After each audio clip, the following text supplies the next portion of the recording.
Hello everyone, and welcome back to Let's Play Airlinesim with me, Alfapiomega and BNLL.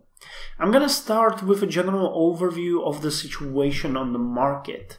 Now, despite the fact that the AGEX has recovered pretty drastically in the past few weeks, the fuel prices still remain quite high. They're not as high as they were in the past few years, but they are still very high.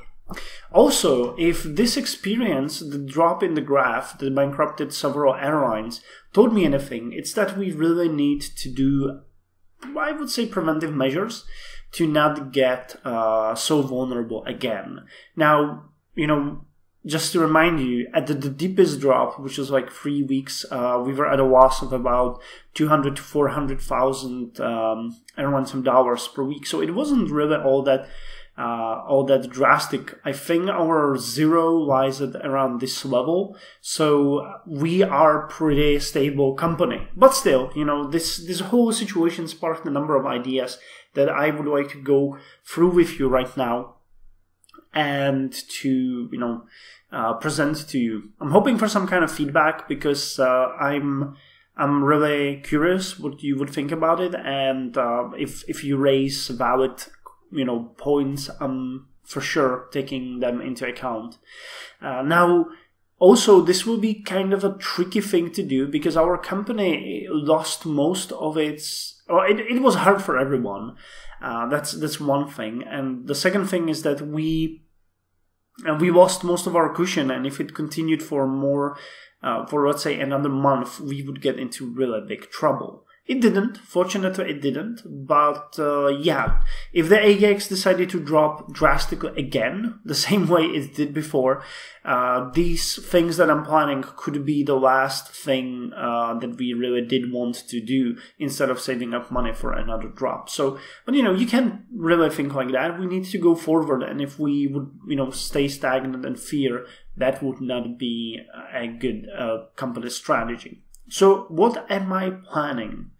Well, first of all, let's look at the accounting. We had a pretty decent profit last week of 863,150 Airlinesim dollars, which is an 8% margin. I don't think there actually was way more. It could have been much bigger if we wouldn't be paying that interest expenditure and the depreciation of, unfortunately, the plane we bought. There were also, I don't think, any extra expenses that we had, not really. Maintenance, one-time, miscellaneous revenue, miscellaneous. There usually is like, yeah, I don't see it here. There's usually like a one-time fees, miscellaneous. Oh yeah, it's miscellaneous expenses here. So we had nothing like that. We did have some this week, but none before. Now, this week, there's nothing that would show that this week won't be as good as this one. So we can count with about 800,000 Airlinesim dollars per week in revenue, which is good, Our balance sheet will hit 30 million very soon, so I'm happy about that. So, this number is really important. 1.6 million over the span of 2 weeks is really important, and I'll tell you why. Now, when you look at our company, you will notice that we have a really good network set up, and that is both for short haul and with, some minor points to the medium haul. There is a lot to be desired here, but I don't think we have what it takes to expand in this area. We do have a long-haul route right now to New York, and I'm going to speak about that in a couple of seconds, but just keep these maps in mind. The short-haul net is actually so wide that I'm running out of destinations to fly to safely.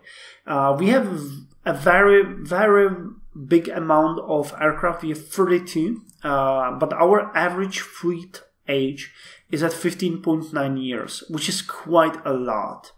Now, this represents a big issue in our competitiveness. We took what we could, but now we're hitting the wall. That's basically it. So I think it's time that we start modernizing our fleet. Now, how we're going to do this exactly is what I'm going to tell you right now. We have 3 fleets. We have a Canada regional jet fleet, relying mostly on the smaller airplanes and having a bit less of the medium and very few of the bigger ones. These flights are then upgraded to the 717 fleet that we are now holding.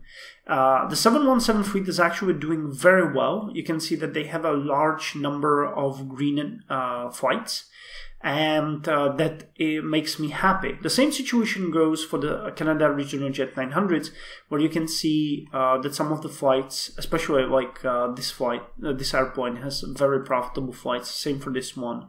The first one is struggling a bit, but still being profitable. Similar situation is at the bigger ones. So I decided that we're gonna veg in the Canada Regional Jets 1000. And these are going to be, if not brand new, they're going to be fairly new. We're going to go with the version with the shortened range, the EL version, and we're going to grab young aircraft. I'm thinking of, for example, this one, which is very cheap, and this one, which is very cheap. They're about 3.6 years old, which is perfect for us. Now, the leasing rate will be actually extremely high for this kind of aircraft. They'll be paying $110,000 per week.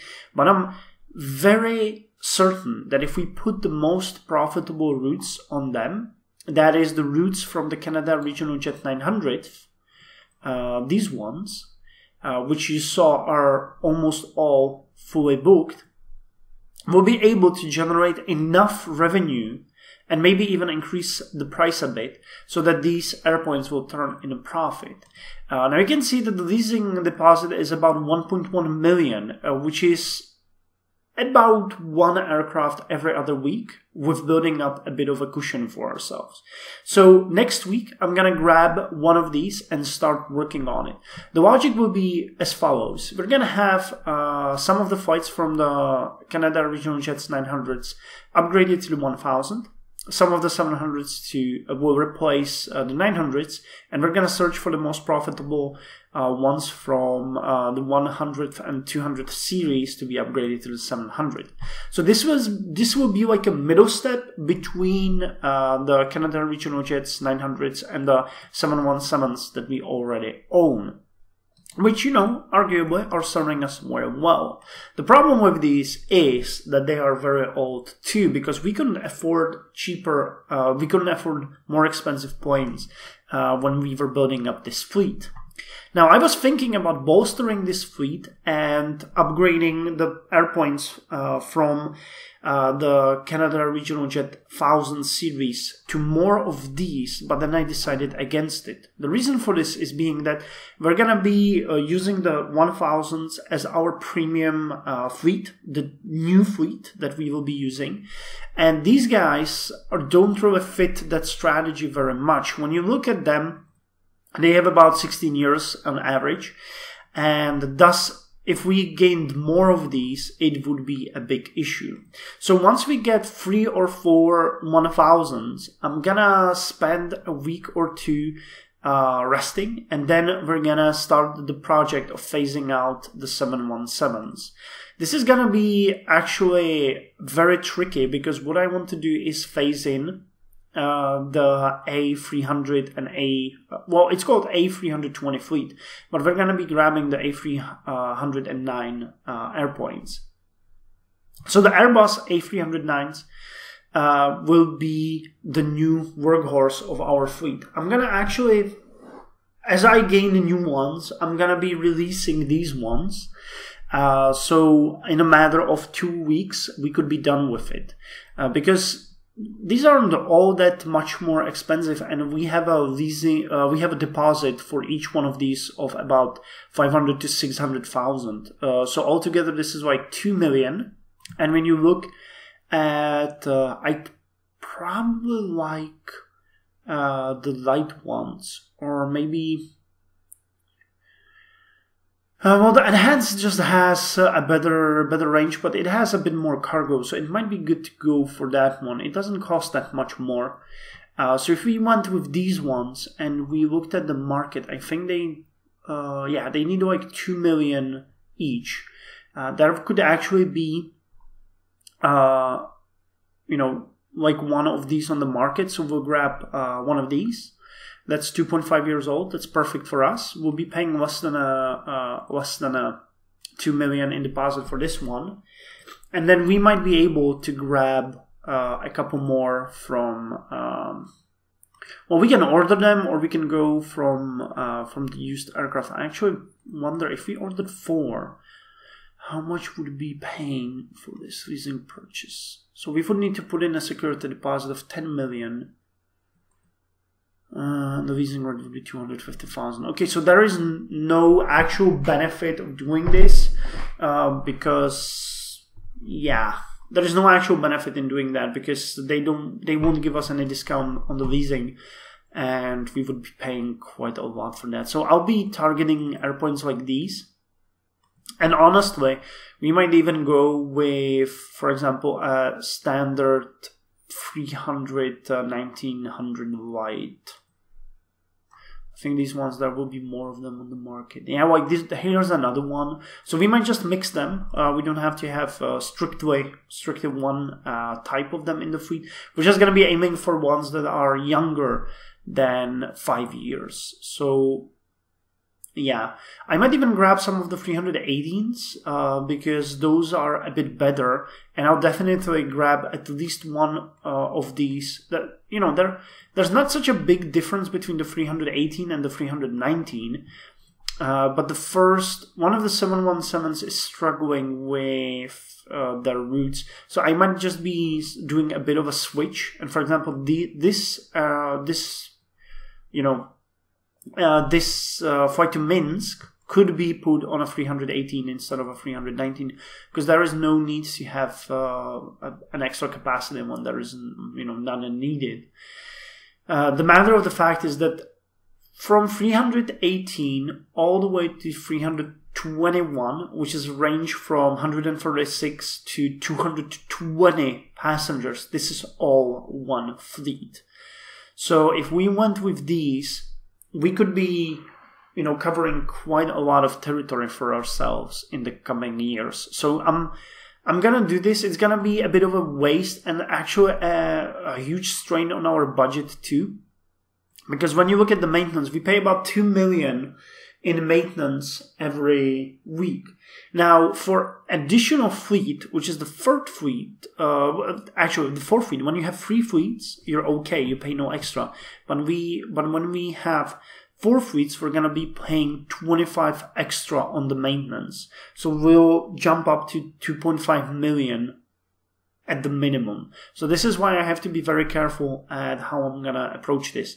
It might actually be, well, it might be feasible to do a little bit of tweaking elsewhere first, or I might drop the Tupolev that I gained recently in the favor of not having that many fleets. But that's months from now. But it's a plan that I'm gonna follow. So eventually we should end up with a much younger fleet of Canada Regional Jets 1000s.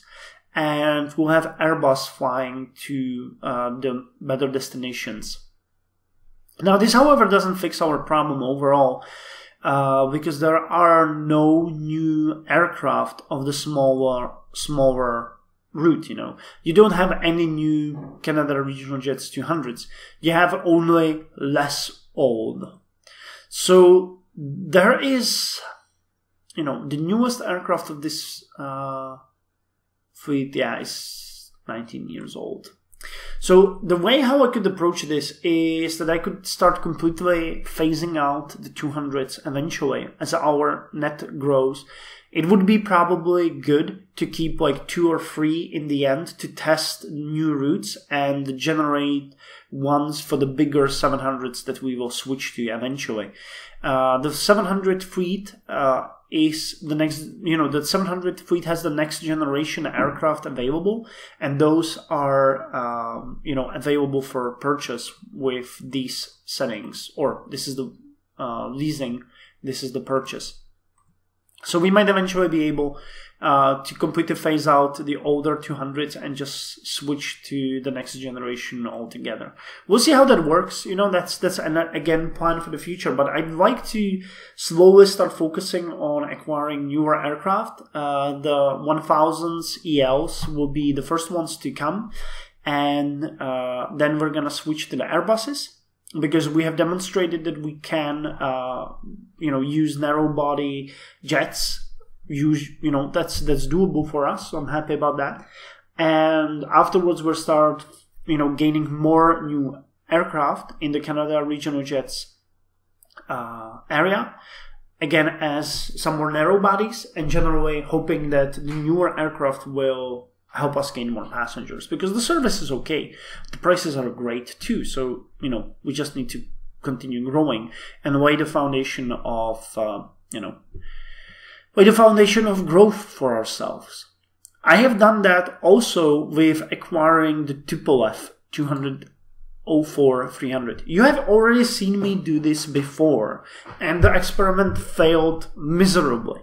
Now we are in a much stronger position, and we have way more interlining contracts now. I also acquired a good partner in the United States, Score Airways, who are not a, you know, huge airline, but they're definitely a medium one, and they're actually the ones who have the most departures from JFK right now. So that's why I aimed at them, because I wanted to have a strong local partner for a potential future cooperation. So this is basically their airport, even though they're originally stationed elsewhere. Now, our flights to New York, as we started them now, by the way, mind you, we have a pretty good aircraft with not, you know, I use the old configuration, wanting to see if it will work. It's not working properly. We'll have to change it. I already decided that. I'll show you in a few days. This one is current situation. We already flown 3 flights, and they're not all that bad, you know. When you look at these, the first flight wasn't all that good. I'm actually gonna demonstrate it one by one. It's gonna be better. The first flight wasn't all that good. We lost about 16,000 on it. Actually 14,000. Okay, so more people booked, but you can see we're getting quite a lot of feed, you know, for this aircraft from our net. So this is something very important to mind. The second flight was actually even more of a success. We lost only about 7,500 on it, so that is perfect for me. And the next flight that we had was sort of a disaster, because we lost about, yeah, this is the one, 16,600. But, you know, this all can be tweaked. First of all, I tweaked the cargo prices. I dropped them because we weren't getting any. And then you can immediately see that there's a huge amount of cargo booked. So this is additional, how much? I think that it's, yeah, they're giving 1,800. So we are charging 180 Airlinesim dollars for one cargo unit. And we immediately got them booked. So I raised the price a bit. We'll see how far we can take it. I think that the inventory, we have 160 now.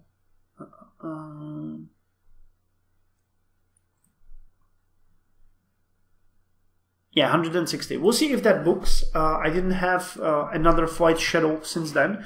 But imagine a flight like this, with 7,595 and an actual 1,800 less. So that gets us to around minus 6,000 something, minus 5,500 maybe, if they book more cargo. Now, I raised the prices of the tickets a bit, because I think we're getting the most we can get out of that. And I also rescheduled the flight. They were originally flying in the morning, and I changed this to an afternoon departure, I think. Oh, come on. going to show it. Yeah, we have an afternoon departure from Warsaw. We will arrive at 2010 to New York JFK, and the departure from there at 21:13 with arrival at 5:17 to Warsaw. So this gives us more potential connections, or the system claims so. I checked it extensively, and this seems to be a better way. Now, of course, this is just a guessing game for now, because you can see. Yeah, these are the inbound connection for our departure to Warsaw. So you can see there's a lot of them in the green, and there's an additional couple in yellow. For the outbound flights, it's similar. Yeah, you can see a lot of green flights. This actually isn't an accurate representation, because you can see that they the same number of flights. I don't think there's a way how to actually running on flights. No, this is not what I wanted.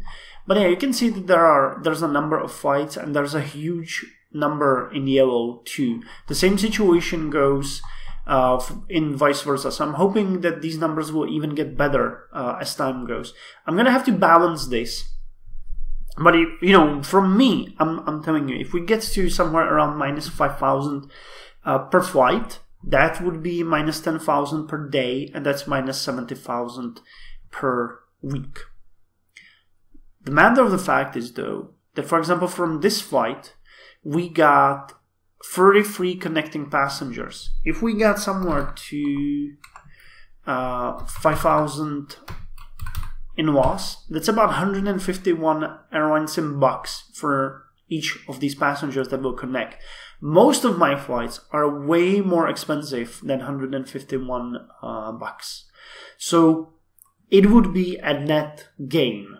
Plus, this is, a project of, I'd be willing to say, pride, because I wanted to have a long-haul connection with PNLL for so long, and New York seems like a best choice at this point. So I'm hoping this will work. Again, I might drop the airplane for a couple of weeks once we actually go to the phasing out of 717s, because I paid about $1 million in deposit for the Tupolev. I think so. Yeah, maybe even 2 million. So that's actually one more Airbus 318 or 319. So it might be a good idea to drop it for that time to avoid that 500,000 penalty. But yeah, well, this all will have to be seen. I'm just hoping that this Tupolev project will work. I'm willing to sink in some money into it right now when we have an extra, 500,000 every other week. We're not gonna get more than one Canada Regional Jet 1,000 per 2 weeks anyway. So I can play with this, tweak it, see if I can get closer to zero. See how that works. I'm willing to even get a bigger aircraft eventually. I was considering the 757 for so long right now, but there are none on the market. Well, there actually is one right now. Oh, that's interesting. Yeah, but it's so old. That one is so old. I don't even want to get such an old aircraft. 3 years, man. The aircraft is okay, it can fly, but Jesus, 3 years, that's just horrendous. So I'll be tweaking this, and eventually, if we hit a full load, we might start thinking about some sort of, maybe 767-200 would be a good choice. It has 290 people, but that's about 100 more than the current aircraft has. So we might want to see if we can get something in the middle. Frankly, I wouldn't be so opposed to getting a 321 Neo on the route. It's actually not fitted or not designed for over the Atlantic flight, but I think it should be possible to do it. Okay, it's not. So 737 might be able to do that then. 737 MAX. Nah, not really either. Okay, so we'll probably have to stick to this aircraft and then switch to 767. There isn't anything in between. I think well, we could take an A310, which is slightly smaller, but also way older. Yeah, this is just a realm of fantasy anyway for now. I'll cross that bridge when we come to it, and then I'll burn it. You thought I would just cross it? No, we're gonna burn it. Burn it afterwards. Yeah, there isn't any other variant for us, as far as I'm concerned. This is like the only one. It has 162 seats, so that would be, well, actually 130 seats more. So that's even a bit more problematic. But yeah, well, you know, we'll see. We'll see. Maybe I'll figure out something. There might be some. Oh, these are also old. Never mind. I'm just spending time daydreaming. So this is what's going on right now. I'm moving pretty fast actually to the project of getting the first Canada Regional Jet 1000s.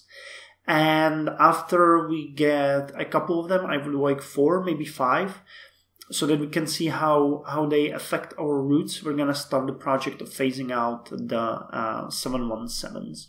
So I hope this is good news for you guys. I hope that you support this project. It's going to be a long one. I would be willing to take a loan for that, but the system won't give me any due to low equity. I can try again if you don't believe me. Wait, it's in under accounting? No, under corporate finance. Yeah, we can only repay it. They don't trust us with a new loan. Oh, that's actually true. I haven't spoken about the route updates. I've done a couple of things to make our route work better. I switched to Rhodos and Aberdeen because Aberdeen was always full and Rhodos wasn't. So Aberdeen will now have more capacity and Rhodos will have less. I also put the Canada Regional 200 long range for sale. It was flying to Luxor and Tbilisi, and they were not very profitable anyway, so I just dropped them. And I identified that we could have additional routes to Stockholm and Tallinn, which I'm gonna, think about when we get the Canada Regional Jet 1000. So this is also a small update to our operations. But nothing really major to that. So I wanted to say, if any one of you is playing on Gato and you're looking out to help me, that would be a good idea. You could buy that Canada Regional Jet 200 long range from me. It's here somewhere. I'm not sure where, actually. But, well, I don't think it's going to show it to me either. Because it's... Wait, what kind of... we're using SP. So... Okay, I don't think it's even showing here. I don't see it under fleet management either. The long range, yeah, it's not here anymore. So it should be... Aircraft market, your offers. Yeah, this one. SPAAO. Purchase price is at 8.9 million. It's a good aircraft. Very nice. Not very old, and it will serve you well. Plus, if you buy it, you're gonna help me greatly. So, anyone willing to do that? Please help me. I'd be in your debt. Okay, anyway, thank you very much for your attention. This was a long video, I know that, but a lot of things is happening in PNLL right now, and it's important for you guys to understand what I'm planning. So, till next week, you guys take care, and fingers crossed, maybe I'll have the first CRJ 1000 for you already ready.